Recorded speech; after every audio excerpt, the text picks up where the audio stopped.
पीलीभीत का एक ऐसा चोर जिसने आज तक करोड़ों की चोरियां की, लेकिन इसके बाद में भी पुलिस को उस तक पहुंचने के लिए कई जाल बिछाने पड़े, तब जाके उन्हें सफलता हाथ मिली। फौजी पिता का बेटा दवा के कारोबार की आड़ में करता था चोरी की घटनाएं। ये चोर जिस फैमिली से आता है, इसकी बहन डॉक्टर है और इसका बड़ा भाई फौजी है और पिता भी इसके आर्मी से रिटायर्ड हैं। लेकिन बावजूद इसके तो इसने सिर्फ आलीशान जिंदगी जीने के लिए चोरी का पेशा चुना।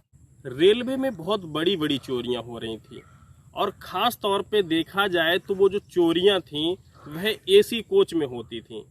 अक्सर कोई व्यक्ति एसी कोच में पैसेंजर बन के आता था और वह यात्री एसी कोच में यात्रा करने वाले उन यात्रियों को भांप लेता था जिनके पास मोटा पैसा, गहने, जेवरात इत्यादि ज़्यादा होने की संभावना होती थी और इसके बाद में उन्हें अपने जाल में फंसाता था और इसके बाद में लूट की घटना को अंजाम देता था।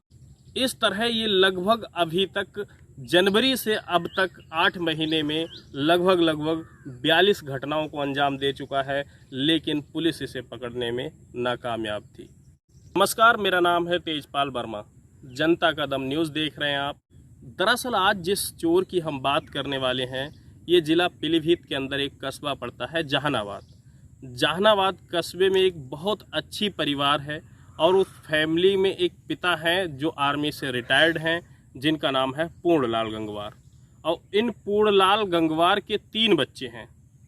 एक बच्चा आर्मी में है, एक इनकी बच्ची है जो डॉक्टर है और इनका एक तीसरा बच्चा है जिसका नाम है पुनीत गंगवार। ये वास्तव में इसने जो परिवार का नाम रोशन किया है, इतनी बड़ी बड़ी चोरियां करके, वो शायद इनके और बच्चों ने नहीं किया होगा। और इस घटना के बाद, इन चोरी की घटनाओं का जब खुलासा हुआ, तो इसके बाद में वह परिवार जहानाबाद का जो आलीशान परिवारों में आता था और जिसका सम्मान था, आज उस पे लोग थूक रहे हैं। बिहार के मुजफ्फरनगर के एक सांसद हैं जिनका नाम है अजय निषाद। अजय निषाद अपनी पत्नी रमा के साथ में 27 और 28 अक्टूबर को पटना राजधानी एक्सप्रेस से दिल्ली का सफ़र कर रहे थे। एसी फर्स्ट कोच में ये लोग बैठे होते हैं और इसके बाद क्या होता है कि जैसे ही रात के 2:30 बजता है, 2 से 2:30 बजे का रात के समय होता है, उस समय क्या होता है कि इनकी पत्नी का पर्स, जिसमें लगभग 2 से 3 लाख रुपए होते हैं, उसको चोरी कर लिया जाता है। और जैसे ही वह लोग राजधानी दिल्ली पहुंचते हैं तो इस घटना की जानकारी देते हैं और FIR दर्ज कराते हैं। एक सांसद की बीवी का पर्स चोरी हो जाता है और जिसमें 3 लाख रुपए होते हैं। इसके बाद RPF और GRP जो होती है हरकत में आ जाती है और इस घटना का खुलासा करने के लिए गंभीरता के साथ जुट जाती है। पिछली कई चोरी की घटनाओं से परेशान GRP और RPF जो है, चोर को पकड़ने में नाकामयाब थी। वहीं दूसरी एक और बड़ी घटना हो जाती है 24 जुलाई को। 24 जुलाई को नरेंद्र पांडे, जो कि रेलवे में ही एक कर्मचारी होते हैं और दिल्ली से लखनऊ अपने घर आलमबाग जा रहे होते हैं, उसी समय क्या होता है कि बरेली और रामपुर के बीच में इनका लगभग 40 लाख का माल चोरी हो जाता है। माल में डायमंड, सोना, चांदी और चांदी के कुछ बर्तन भी शामिल होते हैं। इस तरह एक के बाद एक बड़ी चोरी की घटनाएं घटित हो रही होती हैं, लेकिन GRP और RPF जो होती है, इन घटनाओं का खुलासा करने में नाकामयाब होती है।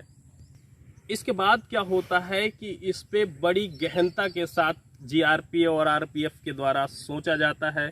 कई टीमें गठित की जाती हैं और टीमें गठित होने के बाद में सिलसिलेवार शुरू होती है निगरानी। और उस निगरानी के अंदर सबसे पहले ये देखा जाता है कि जो बड़ी चोरियां हो रही हैं वह एसी के फर्स्ट कोचों में हो रही हैं। इसके बाद क्या होता है, जो एसी फर्स्ट क्लास में सफ़र करने वाले यात्री हैं, उनकी डिटेल निकाली जाती है। जब डिटेल निकाली जाती है तो उस समय पाया जाता है कि एक यात्री लगभग 4 से 6 दिनों के अंदर ही एक ही ट्रेन में दूसरी तीसरी बार सफ़र कर रहा है। GRP और RPF को इस लड़के पर शक होता है और शक के आधार पर इसके कॉल डिटेल निकाली जाती है और कॉल डिटेल के आधार पर इसकी लोकेशन ट्रेस कर ली जाती है। जब इसकी लोकेशन ट्रेस की जाती है तो ये व्यक्ति जो होता है दिल्ली में होता है, और कुछ ही समय बाद नई लोकेशन आती है कि ये व्यक्ति दिल्ली से लखनऊ के लिए वाई फ्लाइट जाने वाला है। इसके बाद जीआरपी और आरपीएफ की 4 टीमें जो होती हैं वो इसे लखनऊ एयरपोर्ट पर गिरफ्तार करने के लिए रवाना हो जाती हैं। एक तरफ जैसे ही पुनीत गंगवार जो कि जहानाबाद का निवासी है एयरपोर्ट पर लखनऊ आता है, तुरंत ही इसे पुलिस के द्वारा गिरफ्तार कर लिया जाता है। जैसे ही पुनीत गंगवार को गिरफ्तार किया जाता है, इसके बाद में पुनीत अपने एक साथी धीरज का नाम खोल देता है, और धीरज जो होता है वो शाहजहांपुर के तिलहर का एक गांव पड़ता है लखवा, उस गांव का रहने वाला होता है। और वह ये बताता है कि जब मैं चोरी करता हूं, अर्थात जब पुनीत चोरी करता है, तब पुनीत के द्वारा चोरी किए गए माल को जो शाहजहांपुर का रहने वाला धीरज होता है वो उस माल की बिक्री करता है। और इस तरह पुनीत जिन सामानों की चोरी करता है, जिस माल की चोरी करता है, उस माल को धीरज के द्वारा भोजीपुरा के एक सर्राफा कारोबारी के हाथों औने पौने दामों में बेच दिया जाता है, और भोजीपुरा के उस सर्राफा व्यापारी का नाम फिरोज खान होता है।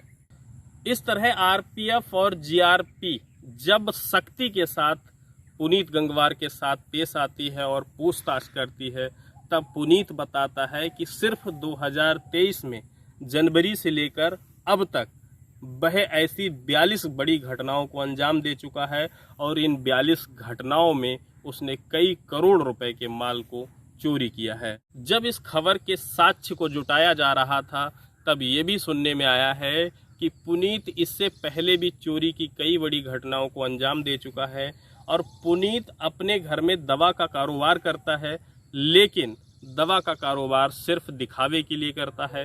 वास्तव में तो ये अपनी बहन जो कि एक डॉक्टर है और इसका एक भाई जो कि फौजी है, उनकी तरह आलिशान ज़िंदगी जीने के लिए इस चोरी के दलदल में फंसा और बड़ी बड़ी चोरी की घटनाओं को अंजाम देने लगा।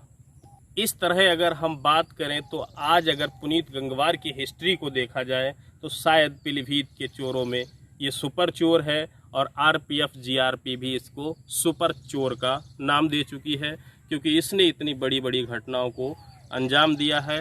इसके बाद भी पुलिस इसे पकड़ने में नाकामयाब थी। इस चोर के लिए आपकी क्या राय है, हमें कमेंट सेक्शन में ज़रूर दीजिएगा। फिलहाल आपने अपना कीमती समय दिया, खबर को पूरा देखा सुना, जिसके लिए आपका दिल से धन्यवाद।